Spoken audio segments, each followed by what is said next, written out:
MadLab Performance presents The Lab Podcast. Here's your host and chief mad scientist, Dan Gilbert.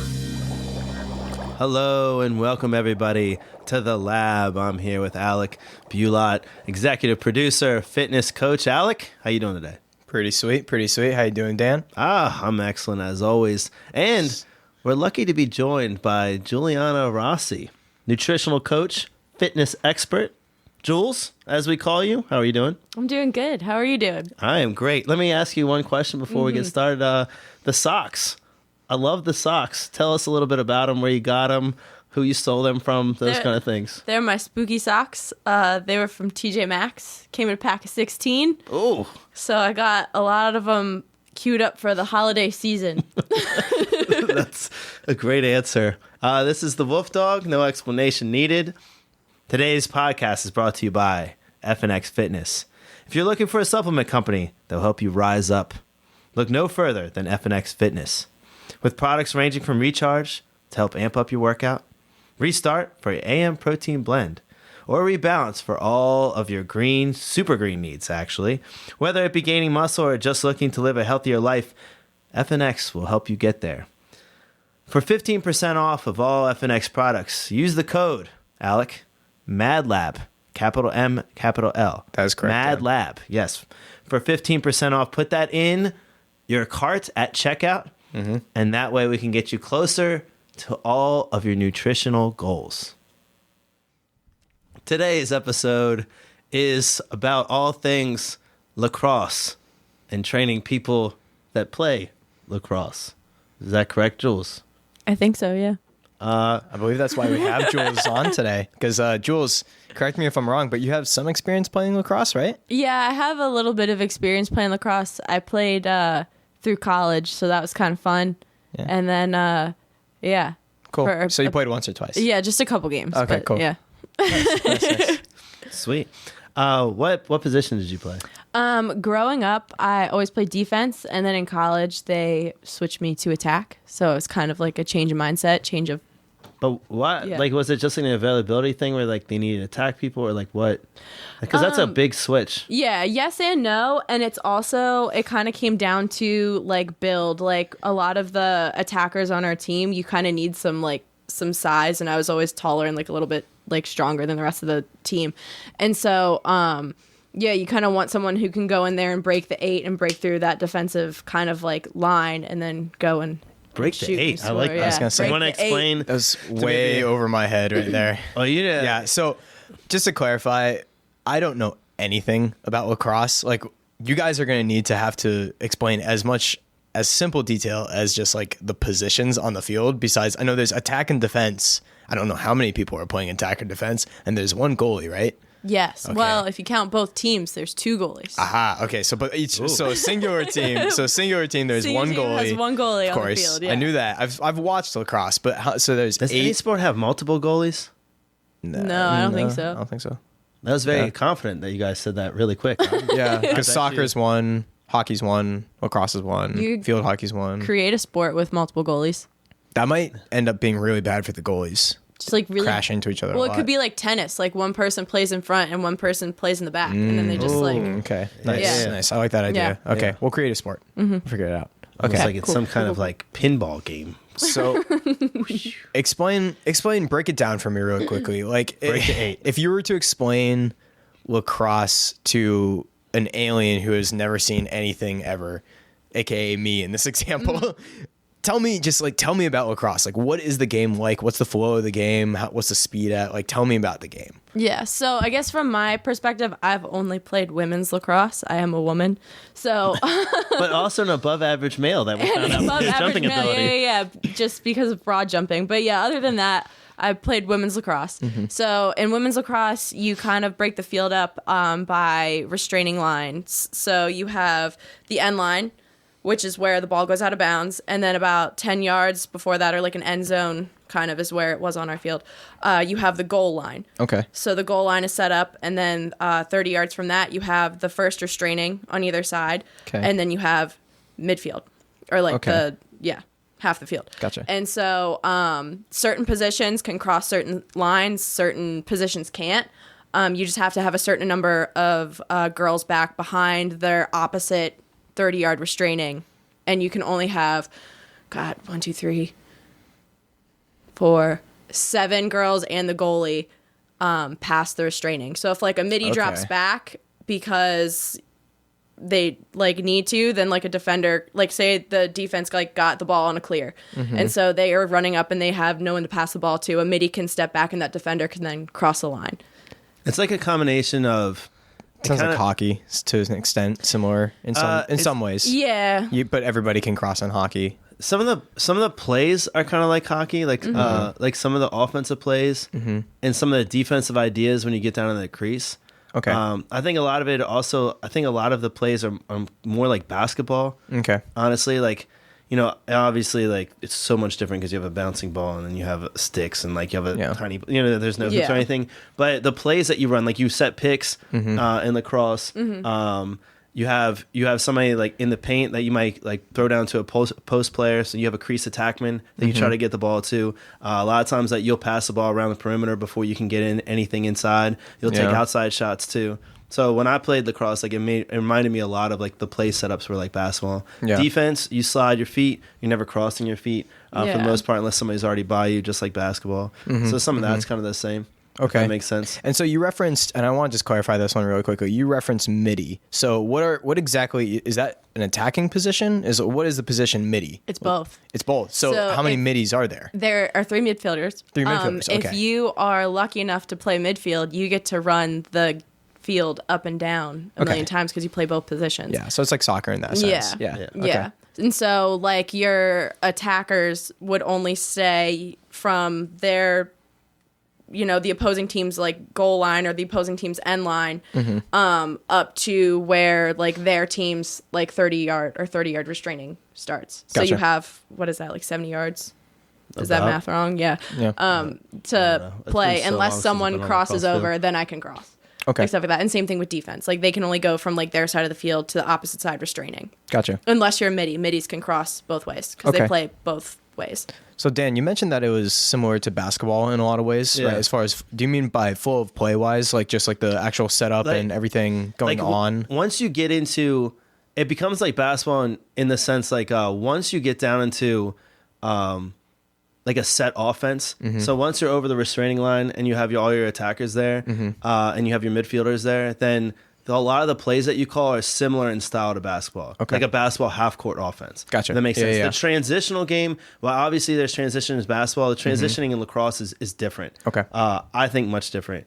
You know, there's still aspects of any transition in any sport that's going to be somewhat the same. But then you can only have certain players in certain places, just like Giules said. Otherwise, you're offsides. So then that's much different than basketball. But yeah, that like the half court setup or your attack setup is kind of the same. Interesting. I think. Yeah. So, quick question, and this is for both of you, is so it kind of makes me think of hockey. Have you ever heard the term cycling before for hockey? Where they're cycling the puck around? Yeah. Right? Yeah. Is that Yeah. relatively Same similar? thing. Yeah, Same same idea. thing. Like, and to bring up basketball, like when I was in high school and like it would rain, you would have indoor practices. And so like sometimes we'd play basketball instead of lacrosse. We'd run plays because we'd had to be inside in the gym. So we would run plays like we would outside for lacrosse, but we'd be passing around a basketball instead of like Okay. Oh, that's cradling and smart. stuff. Yeah, So they is. So Interesting. yeah, it's like Yeah. super similar. But like in hockey, you have guys that go down into the crease. You try to either feed them or shoot from outside, and you cycle the puck so that you can confuse the goalie because it's hard to see a lot of times, and then also so you get defenders move around and switch, right? Because then there's more chance that they can create an opening and create a mistake. And I've noticed that lacrosse scores tend to be quite a bit higher than hockey, so I'm assuming that it's much easier to set any type of pick and like get that goalie to not be able to have that visibility, so you could score a little bit more readily. Or is there like what as far as like that attacking philosophy? What I think the reason that the scoring is so much higher, the main thing is if you're shooting a puck, you're shooting from the ice. Yeah. Right? I mean, rarely is somebody going to like bat it in or something. You know what I'm saying? Like, Yeah. Where lacrosse, if you're playing goal, the ball can come from up high. It can bounce on the ground. Once it hits the ground, like it can come into any weird angle based on divots and stuff like that. Somebody can shoot lower corner, higher corner, and then they can shoot from by their shoulder. They can shoot through their legs. They can shoot around their back. They can shoot all over the place. Yeah. Yeah. So it's a little tougher. it's tougher to get a sight line on when the ball is coming. I Gotcha. think, Okay. versus the puck. And goalies have quite a bit less padding from what I've seen as well, so they're not working with as much down Yeah. low, so they probably don't cover as much space and area, Yeah. I would imagine, too. That's Yeah. a good point too. Yeah. Actually, yeah. They don't have like all the crazy stuff like hockey players do. Like it's pretty much women's lacrosse. It's like you have like little like not like soccer shin guards, but like they cover your knee and like the Yeah. majority of your leg. Those are optional, and then you have like your chest protector, your helmet, the neck thing, Yeah. and gloves, and that's pretty much it. Okay. Yeah. Cool.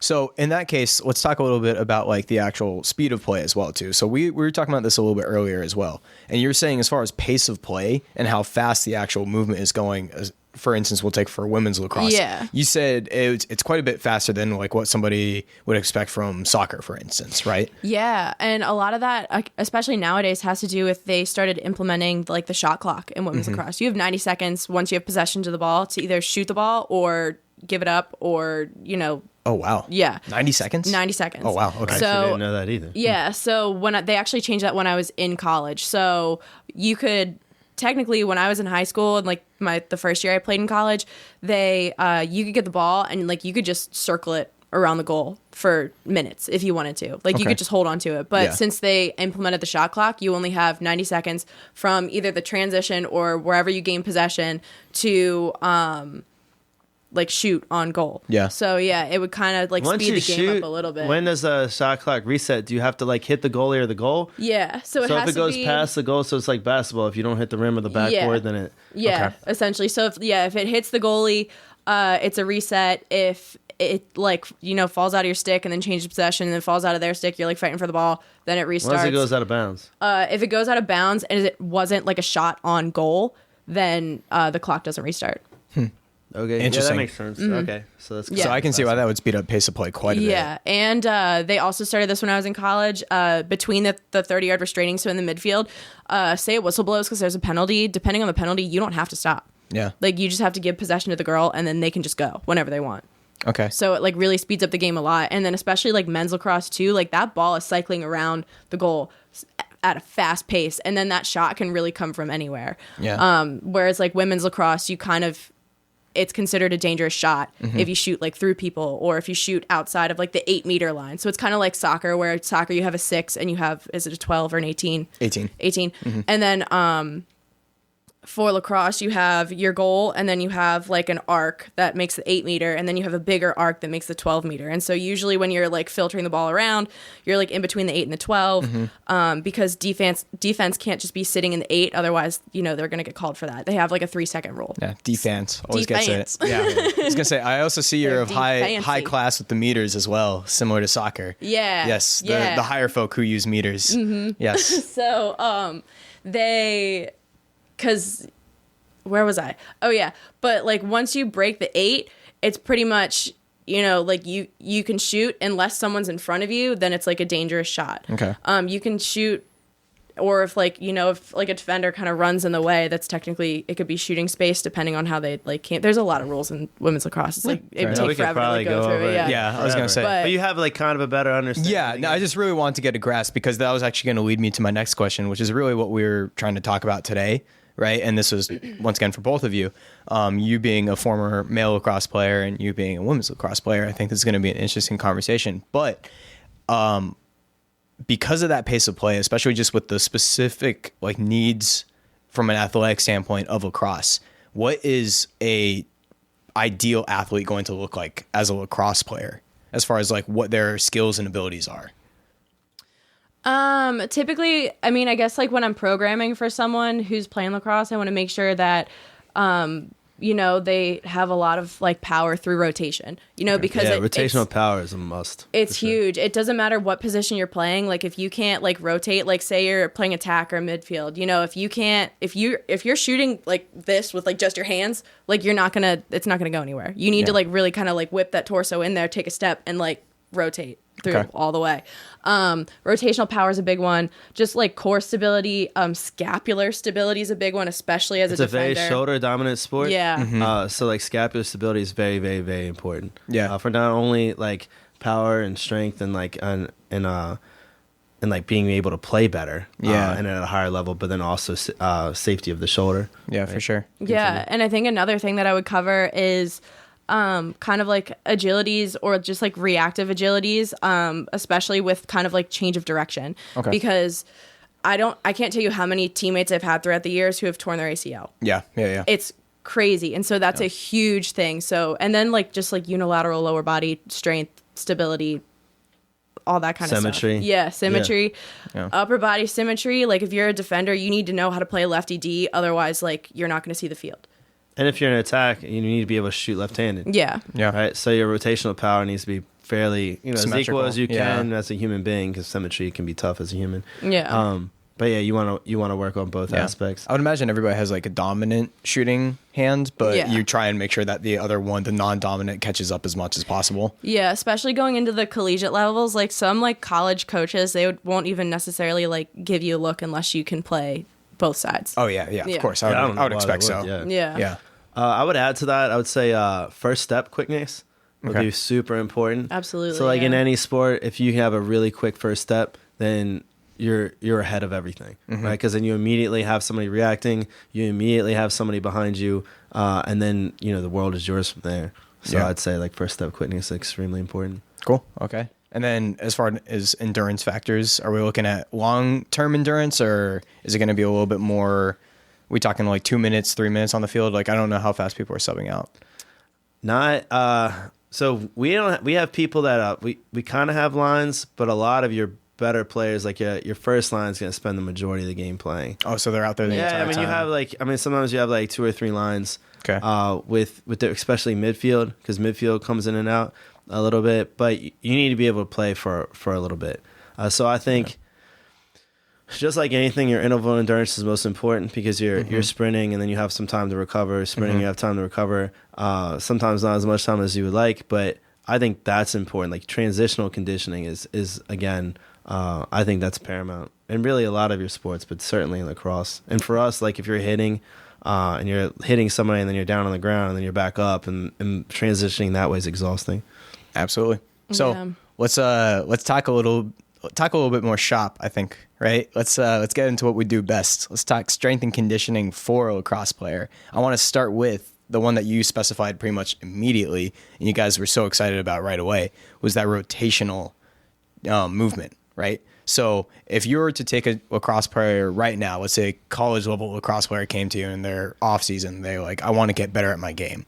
What would be some of the first things that you're doing with them in the gym? Probably barbell curl in the rack. Yes, absolutely. And that's pretty much it. I think Yeah. just that Yeah, for like that's a it. good No other hour. exercise. And Just then curls, leave. right? Yeah. Yeah. But specifically In the squat taking up rack. a squat Okay, rack Yeah. cool. with a straight bar. Yeah, of course. Yeah. Yeah. Yeah. That It's really combo good on your is- elbows too. Yeah, which is probably good for lacrosse because you don't need your elbows for lacrosse, right? No, you just need your ego. So that's all. Like, what else do you need for any sport? Really? Yeah. So- So I think aside from the barbell curl, We're kidding, by the way, just in case. Yeah. Yeah, I was gonna say No people might be barbell listening and be like, "Are you insane?" No, yeah, we're I joking. mean, I am everybody. insane. Yeah, But, not, but that dumb. yeah, No, I think like one of the first things I would want to address is kind of like, I mean, just as like in like the strength coach mindset, I would want to see, kind of like asymmetries, especially in like lower body, upper body. So I probably have them, can they do a split squat?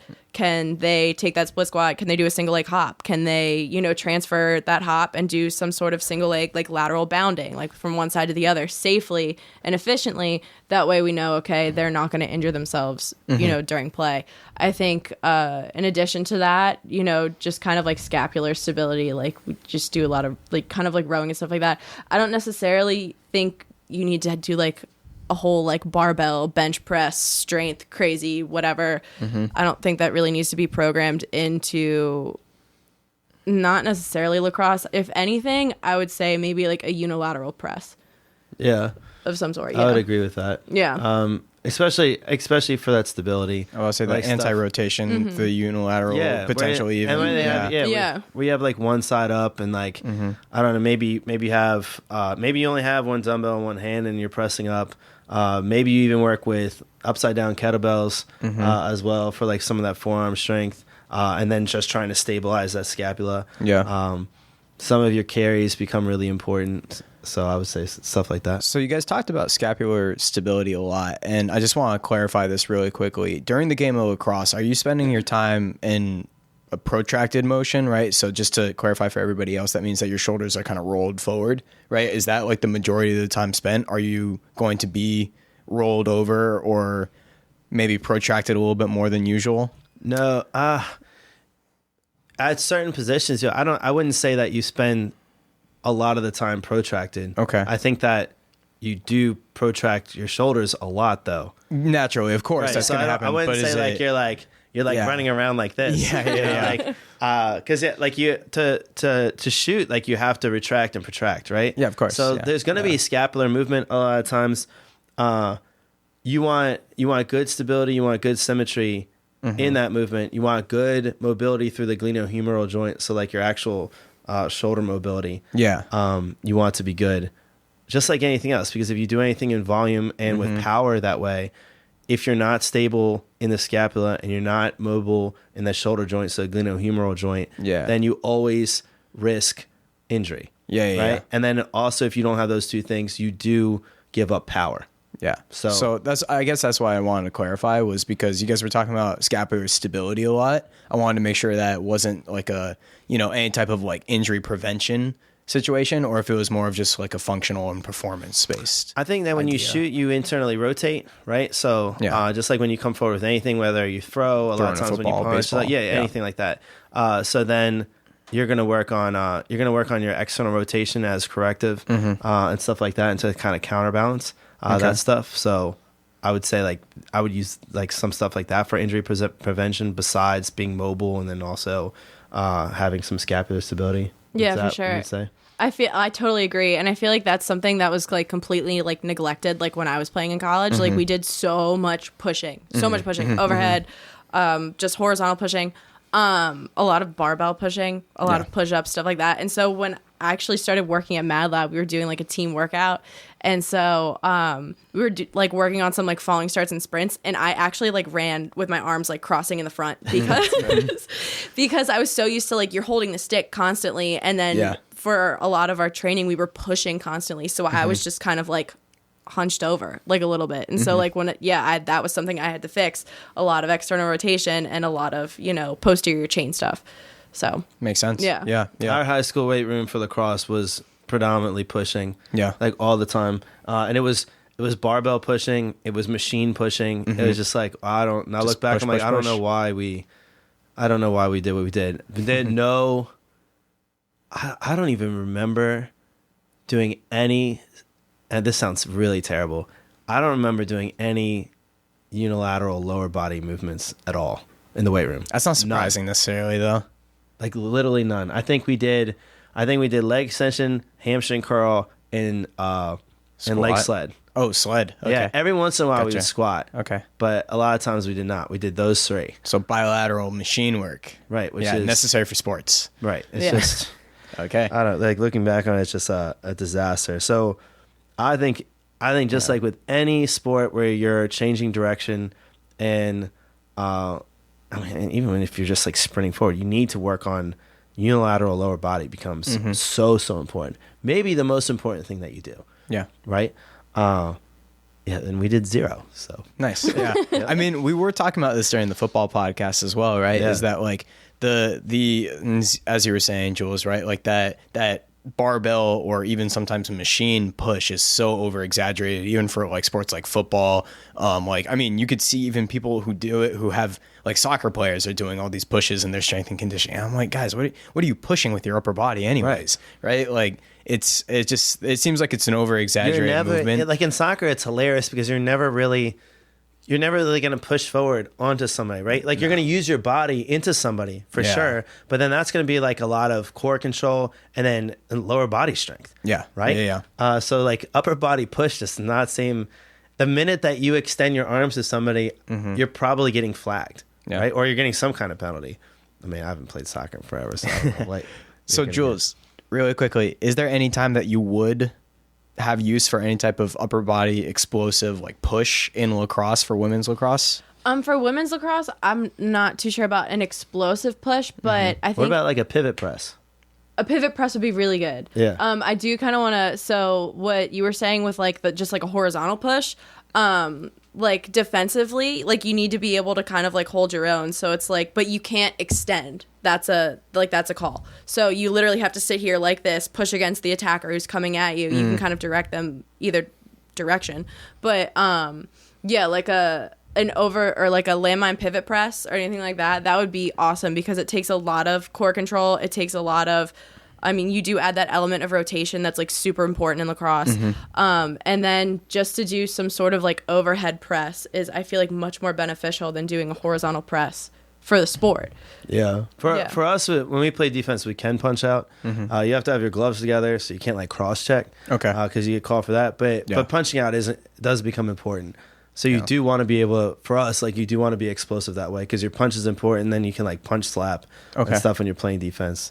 I played defense, so that's like all I did was doing stuff like that. I mean, there's in hockey you can't cross check either, right? So like, you know, it is what it is. Like, there's not any sport out there that I know of that you can really do that. But I was just kind of curious, just from a standpoint of there's a sport that I know that you can cross check, and there's two goalies you see, and there's one in front, and there's one behind that one. Yeah. Like tennis, they say. And they supplement their diets with carnivorios constantly. All the time. And all they do is front squat. Yes, exactly.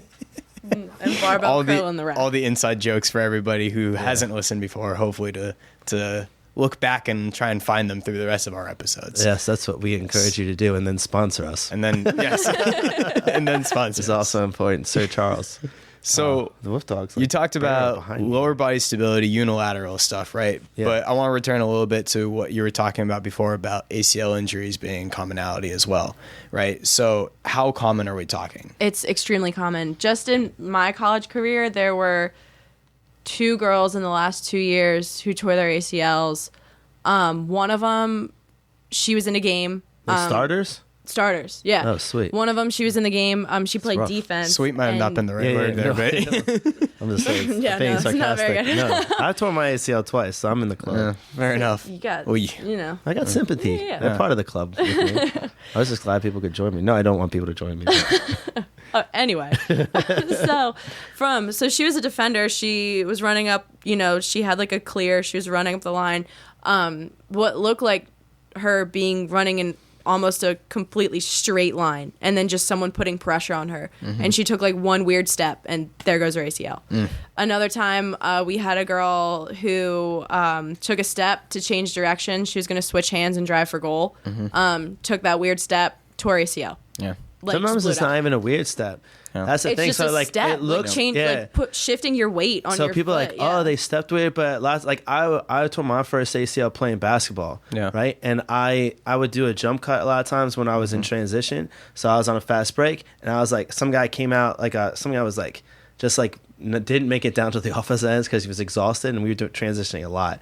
So he was almost under the basket, and he stepped out way too early, and I was like, I'm jumping right around this guy. So I went to jump cut and then like do a layup around him, and I just jumped over it like I've done thousands of times in my life, and my knee just was like, and then somebody was like, oh, dude, you landed weird. I was like, no, I landed the normal way. My knee just decided that it was going to quit, and it did. So Sounds like you weren't benching enough. yeah, that's the key. Yeah. I wasn't benching enough, not enough leg extension. Yeah. But seriously, it's unfortunate that does happen so often. But that's the thing, is those are non-contact. Like, I got another one playing rugby, and I went to go hit somebody. But before I hit them, I tore my ACL. So I went to tackle them, a thing I've done, again, thousands of times. But because I had issues in my body beforehand, it's those non-contact things that are such a problem. People can say, like, sometimes, like, you land super weird, but a lot of those are just, it looks weird because they step a normal way and their knee just gives out, right? Yeah. Because they already had issues around it, that maybe, like, the ACL already had problems, or it's just there was so much pressure on the joint for like the 1000th time that it happened, and then it just ripped. Yeah. Right? And then that's the things that people have to look at is what was going on with your body beforehand? Could your femur rotate enough? Did you have ankle mobility issues? Was there a big asymmetry from side to side strength-wise? And was your leg, stuff like that? No, for sure. And like all that stuff, like that can be worked on. That's easy stuff that you can fix just by, seeing a good trainer, having a good strength and conditioning coach, addressing these things before they happen. That way they don't happen. You know? I would say like ankle injuries in sports lead to a lot of ACLs. For sure. So you get an ankle injury, you tape your ankle. If your ankle is supposed to be mobile, then your knee, which is supposed to be stable, is going to have to move more, right? It's going to have to move more. It's not meant to do that. And then you add strength and power on top of that, plus a competitive atmosphere where you're like, you're not paying it. It's not like you're in the weight room and you're like working on your landing or doing whatever. You have some stuff that's not completely controlled, and you're trying to win at all costs, right? Yeah. So maybe you overextend while you're sprinting, or like you change direction and you're doing like harder than you usually would do in the gym or in practice or whatever, because you're trying to win, right? You're trying to beat the person in front of you, and you add all of that up, and that's just a recipe for disaster. Yeah. You add exhaustion onto that. Makes it even worse, right? Somebody's exhausted, that way higher chance of tearing your ACL with those issues. Yeah, for sure. Okay, so let's return back to I'm a college player who wants to get better on my off season in lacrosse. So if you're taking me from ground up, you kind of talked about just making sure that they had basic movements, right? Fundamental movements down. What are some of the things once I've progressed past that point? I have good, that's the word, right? Unilateral movements, right? My stability is getting better and better. My squat's looking good. All that stuff is looking good. What are some of the more sport-specific stuff you're going to take me into immediately following that block? I think we should address just like the rotational power, or just like any, like having a strong core, and which this should be important in like all sports. You should be able to like hold your own. And you're talking about sport specific in the weight room. Yes, sport specific in the weight room. Yeah, so training with us, right, in the facility, off season strength. Yeah. So I definitely think, I mean, the first thing that comes to a lot of people's minds when it comes to rotational core, rotational power, I think like med ball slams. That's med ball slams, tossing it into the wall, just taking like a step, turning 90 degrees, slamming it to the ground, like stuff like that. Yeah. And that stuff, I feel like, I mean, at least where I was, it was overlooked a lot. You know, we maybe did a couple like pal-off presses and like, that was pretty much it. And like this, just like being able to like hold this position and hold your core really, really tight is so important in the game of lacrosse. Oh, I can so imagine. important from like every standpoint, every position. Like you just need to, like, if you can't hold your own through this position and people coming at you from like all directions, then like you're in trouble. So stuff like that is like all, you know, anti-lateral flexion, anti-extension, anti-rotation, and then just like powerful rotation through the core are all like super important concepts. And it kind of makes sense though, right? Because you're taking that strength and stability, right, that you've tried to develop with over time, right? But then you're adding in the plyometric aspect of it, right, which is probably the more sport specific, because you're doing that fast twitch movement that's going to be associated with it. Because I'm assuming when you're passing the ball or shooting the ball or whatever you're doing rotationally in lacrosse, you're probably whipping that thing in, right, really quickly. Yeah, so for that sure. Rotation I like to go in slow-mo so that people see everything. I mean, the ball doesn't go anywhere. They can really get the feel of your movement. But everybody's like, whoa. And they slow down too sometimes. Like sometimes the defenders slow down because they feel like they need to. And it's weird. It's really cool. Then you whip it in really quickly afterwards and they don't even see it coming. Don't even see it coming. That's another one of those. But oh my God. We were a bunch of 12-year-olds sometimes, I swear. Yep. Oh, but it is extremely rare, like, if you're playing a game or you're in practice or something, where, like, I'm, like, actually going to completely face you and then pass you the ball. Like, I'm either taking off on one foot or, like, you're sideways, and so I gotta try to turn. You just, like, shuffle over. Like a turret. I think that's how I would play lacrosse. That's how I would just, just quick little stutter step and just pop it over there. So I think that is extremely important in the game of lacrosse, is just being able to have like a functional core. I think one of the things, just so that we can explain this, because we threw out a million terms really fast, a lot of people. Yeah. I think the anti-rotation, anti-lateral flexion stuff is so important. Being anti-rotation, we're talking about like the ability to use your core to stop the trunk from rotating. So you might have some rotative force, and it could be like in the weight room, it could be like a band or a cable or something like that. But in lacrosse, if somebody is beating on you with a stick or bodying up against you or pushing you or checking you or anything, the less rotation that you have through that core, less the less accidental rotation. Yeah, I would say. So less if you're give purposely you have. rotating, you're ready for that, right? Yeah. But the less give that you have from that, then the less chance that you have that they have of jarring that ball out, right? Because then there's less unnecessary movement, except for the movement that you purpose. Like if you're avoiding, then you're ready for that already in your stick. If you're getting hit and there's minimal effect on your core, there's going to be minimal effect on your stick and minimal effect on the ball. And for the people, explain anti-lateral flexion as well. Anti-lateral flexions is if you look at the spine, that's lateral flexion is like I'm laterally flexing to my right, so like leaning to side, or laterally flexing to my left, and then anti-lateral flexion is the ability to stop that, right? If I'm in the weight room, I might do a suitcase carry, so I might hold a heavy dumbbell or kettlebell in one hand, like my right hand. If I just like let everything relax, I'd fall to the ground probably. But if I let everything relax in that, if I'm holding it in my right hand, then that dumbbell is going to pull me towards my right side, right? I need to use my core to stop that pull and to stay upright in a good posture. Yeah. Right? Yeah, absolutely. Yeah. Today, Giules and I were training, and actually she gave me the idea of having the anti-lateral flexion suitcase march. I think. Suitcase march? Yeah. Oh, those are terrible. Oh, those were Those the, aren't- yeah. We haven't done those in forever. Those were awesome. Yeah, Yeah. forgot I how didn't bad those personally are. do them. Yeah. I didn't want to do them myself, but I had my client do them because they. Oh, I did looked- see that. Actually. Yeah, I knew yeah. somebody was marching in there, and then Yeah. I looked at it and I was like, "That sucks." Yeah, John was marching today. Yeah. He's doing a great job. Yep. Yeah, and well, I he made does a Noah great do job it at later. everything. That Yeah. guy is like, He's that an guy animal. could be like 140 years old and still like be doing the same stuff. Yes. He's just an impressive individual. That's awesome. And Yeah. and a wild man. Yeah, he is a wild man. We'll gloss over that for a second and Wow, get back to hold lacrosse. John. We have cool clients. We do have cool clients. I think we have an awesome group of clients. I really Can I do. get credit for something right Oh, now? yeah, sure.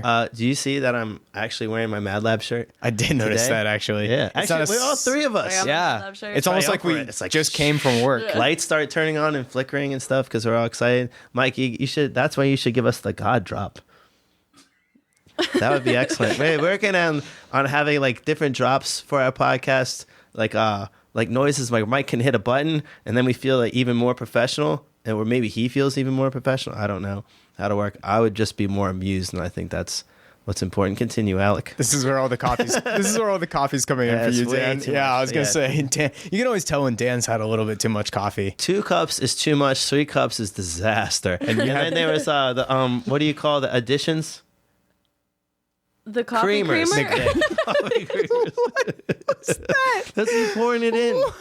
It's not a rum bottle. Creamer like that. Well, I always pour it like What do I'm you serious. mean by additions? It was It's all about peppermint mocha. grip. Is peppermint mocha, Mike? Yes, it was peppermint mocha. Get it okay. right. I think know. that's actually another thing that's really important in lacrosse is like grip and forearm strength. Oh, Which we yeah. forgot I to heard you talk guys about. talking Yes. about that. Yeah. Thank God for the Yeah. creamer and how I pour it. So, because I will never, somebody could like run into me and that creamer is not going anywhere else. The weirdest segue to lacrosse ever, but let's go for it. Yeah. Yeah. No, it's super, super important. And I mean, right off the top of my head, like I think like if someone's gonna check the ball out of your stick, like the best thing you can do is have good grip strength, good wrist, being able to kind of lock it into place. What is this called? Good Stability. Stability. Yeah. You I know. was like, what is this?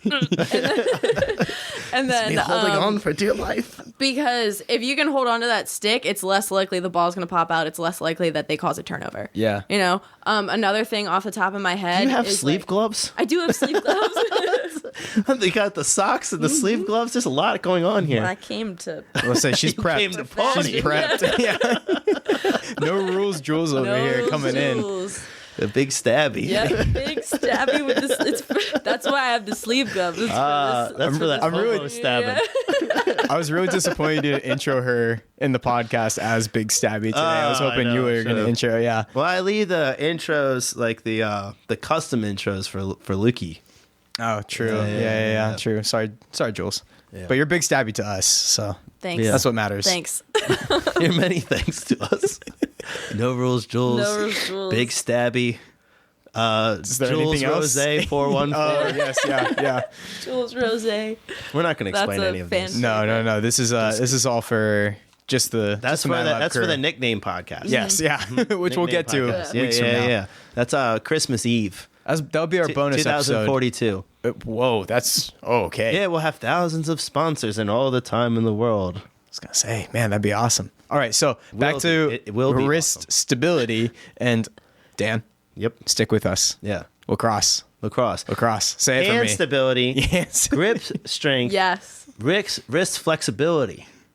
That's what I would say. Okay. All right. But the ability to control the wrist in all ranges of motion. Yes. Okay. And using grip strength to do that. Gotcha. Okay. Gotcha. Another part where the grip strength comes in is if you are like a draw girl or like a fogo in men's like face off get out. Ooh, I do know that one. Yeah. In men's lacrosse. It's amazing that you know. Face off, get out is like the funniest thing I've ever heard. I always wanted to do face-offs, and they never let me. And I was They like, look really fun. yeah, I thought I was good at face-offs, but that's all good. But anyway, so at least in women's lacrosse, you can't necessarily like body up onto that person. So in order to kind of get that ball to pop up in the air and get it in the direction you want it to go, kind of like, in basketball when they do the toss-up thing, and then Jump ball? yeah. Very complicated name. Yes, Yeah, right? yeah, yeah, I was say, Jules is having trouble with the few. With words today. Yeah. Anyway, so when you're kind of staying there, the ball, so in women's lacrosse, if you're not familiar, two girls, they stand in the middle of like the center. Circle? Like the circle, yeah. Well, I was thinking like the I'm here like with big terms midfield, there's coming a at ya. circle. I didn't say the circle earlier. So midfield, there's a circle on the midfield line. Mike, can you pull up a lacrosse dictionary? I think that's I'm just kidding. A I'm just kidding. dictionary. I was gonna say. It's the cross dictionary. Anyway, so they stand there in the middle. This is how you start at the beginning of each half and after goals. The sticks go back to back against each other, and then the ball goes in the middle, in between the sticks. And so they stand there and they're pushing against each other, but when the whistle blows, you have to kind of pop the ball up and direct it to where it needs to go. If you don't have the grip strength and the hand strength and the wrist strength to direct that ball towards your girl or straight up in the air, and then also if it goes straight up in the air, to reach with your hand and your stick and grab it at its highest point, Yeah. you're not going to win. So how are You're we not gonna win training? the draw. How are we training for that? How are we training for that? Well, I can tell you what they made us do, like in tell you high how we're school and not training stuff. for that. Yeah, this is probably how I won't train it for this because No. there's no way I'm doing this here. But they used to make us like they would have buckets of rice, and then you just shove your hand in the bucket and do this in the bucket. Wait, Okay. do you Yeah. grab the rice and then do that or You not? I would just make a fist and then go like this. That's It's not interesting. the most efficient. I know. Yeah, there's way more efficient ways to Because even if you just grabbed a rice and squeezed as hard as you could into that, it wouldn't be like the worst thing in the world. Because then at least you're like getting some grip as well. The wolf dog looks like a bear or something. The She wolf looks like bear. a teddy bear. Yeah. She looks like some kind of stuffed animal. She is alive again, but I'd probably do like some other grip. Yeah, for sure. Specific Like stuff. any kind of like upper body pulls, really. Like Yeah. you're doing a lot of grip strength. Any type of like 3-point row variations that works on grip strength. You could pull the sled and just hold on to the little handles Yeah. that works on grip strength. I think you get fat grips and stuff, and then do some Yeah. stuff where like where like things aren't under your control necessarily, if that makes sense. So like you could hold kettlebells and then kind of just twist the kettle. Was that wolf dog? So Twist. That's hilarious. Twist the kettlebells in a certain way, right? So like, or you can have Like the somebody like plate hit them pinches. as well. So like you can like Too. hold the kettlebells and somebody hits them and you just try to hang on, because when you have that stick there, you have control of your own stick somewhat, but then they're pushing against it, right? And they're trying to get their stick in a certain position so that they can get the ball out the way that they want. yeah. Does anybody's sticks get ripped out in that position? Like the laces? No, just like the Or, like, stick ever come out of their hands. Pop out Yeah. of their hand. Yeah, no, it's happened Yeah, and before. that's what you don't. You're Yeah. already lost at that point Yeah. too, right? I've seen people get like checked and the stick just falls out of their hand. Yikes. Yeah. So it's like Ah. that's like it's super important. And I mean, like most of the time if the stick falls out of your hand, they call it like a slash. Like it's an Gotcha. aggressive check. But Yeah, yeah. So but you should be able to like hold on to the stick, especially if you have the ball. If you Yeah. have the ball and you're getting checked, that ball should not come out of the stick. Your hand should not leave the stick. Like Yeah, you're saying like the stick shouldn't come flying out of your hands. yeah. Somebody just like Yeah. so rips it out. How often do turnovers happen in lacrosse? Is it a pretty common thing? Or Yeah, it's pretty Yeah. constant. yeah. Yeah. I mean, obviously at higher levels, you see less turnovers because in any sport, as you get towards higher levels, then offense becomes more dominant because you have the same level athletes for the most part on the field, and defense always has to react. Gotcha. So at higher levels of anything, offense is going to be smoother, and they're going to be able to do things that make the defense react all the time. If that makes sense. Yeah. Right? If I have two athletes that have the same speed and we're playing football, then the person, if they know what they're doing route running wise, then they're going to beat their defender almost every time, right? Because that defender has to react, so they're always going to be a tick slow, right? Yeah. So it's the same thing with anything else. So yeah, at the lower levels, the turnovers are all over the place. For sure, because then people don't know offenses as much. But then at the higher levels, it's a little bit less often. But you do have a lot of transition in lacrosse, I think. Yeah. Absolutely. Especially like if like someone hits a shot or shoots and that shot hits the goalie and bounces out, like that's a rebound. Whoever gets that, turnover. If it goes out of bounds, turnover. Like if you're passing it and someone drops it, could be a turnover. Like stuff like that. Gotcha. So it like happens constantly. But I think where was I going to go? Speaking of like speed and stuff and all that, I was like thinking earlier, like if I'm training a lacrosse player, I'm like 9 times out of 10 going to be training them on like reactive, like change of direction. So agility. Like agilities, yeah. Instead of just like, all right, let's just like run in a straight line as fast as you can. Because the only person who like may possibly run in a straight line for an extended period of time is going to be a midfielder on a transition. So, or like anyone who has the ball on a transition. But I think like that's super important to kind of go over too, is just kind of learning how to control your body movement in those quick reactive like settings. Yeah. Because like if course. I'm an attacker and I'm going to drive to goal, like I need to cut, I need to dodge, I need to do everything I can to get into that 8 and shoot the ball. I Yeah. can shoot around my defender. I got to take a step, shift my weight, shoot around the defender, stuff like that. Yeah. So, And for what Giules is saying is she's saying like so that everybody understands this, and we talked about this on one of our other podcasts, the difference between change of direction and agility. yeah. So change direction is obviously anytime you change direction, but if I'm running at a cone, Alec sets out, and then he has another cone behind it, and he goes, Dan, you're going to run left at this one, and then the next one you're going to run right. That's purely change of direction.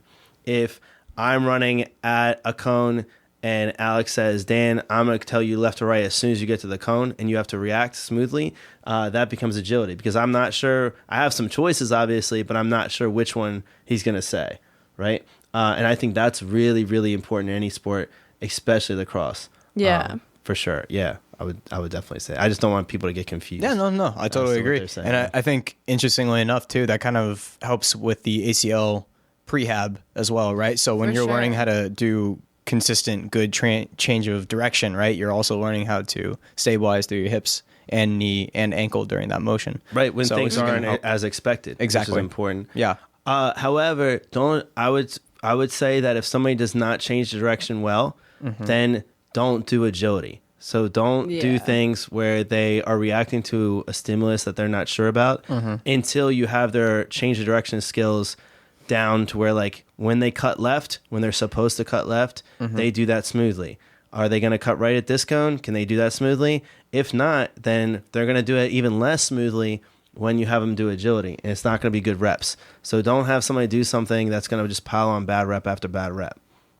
Yeah. Fair enough. I agree. Thanks. Any last good stuff. Any last thoughts, guys? The official drink of lacrosse is what? LaCroix. LaCroix. Yeah. Is that how you say it? I think so. I think you're right. LaCroix. LaCroix. I like to say La Croix. Yeah. Well, I Sounds way fancier. appreciate your guys' fanciness. Appreciate it, It's guys. appreciate it. Appreciate it. All right, we lost Dan. All right. Alec, if you don't mind, I'd like to say a big thank you to Giules. Yes. And all of her partners that brought us here today. All your groups of lawyers Yep. and directors, your agent It took a lot as to well. get to me. It did take a Yeah. lot Yeah. to get to A lot of you. convincing. I had a A lot busy of convincing. schedule, so We had to send the wolf dog in with a bomb attached to blow a hole in the side of your building so that we could come into the back. So it was a decoy. Don't tell anybody that, though. This will be aired publicly. Alec, if you don't mind, can you take us away with what people are supposed to do? Yeah, absolutely. So if you enjoyed Dan's little ramble at the end there as much as I did, please make sure to like, share, and subscribe. Remember, you can find us on YouTube under MadLab Performance, right? If you subscribe, make sure to hit that little bell button so every time we post something new, you'll get that notification right away. If you're more of the podcast specific, you don't want to see our ugly faces, then that's totally up to you. Go ahead, find us anywhere you can find podcasts. That includes Apple Podcasts, Spotify, Stitcher, and more. And make sure you subscribe, download, check out these episodes and more. Thank you, guys. I feel like you're really hitting your stride on that. I'm very proud of you. Very proud of you. Thanks, bud. I've done it a few times. And I'm proud of all you guys that tuned in to listen to another episode of The Lab.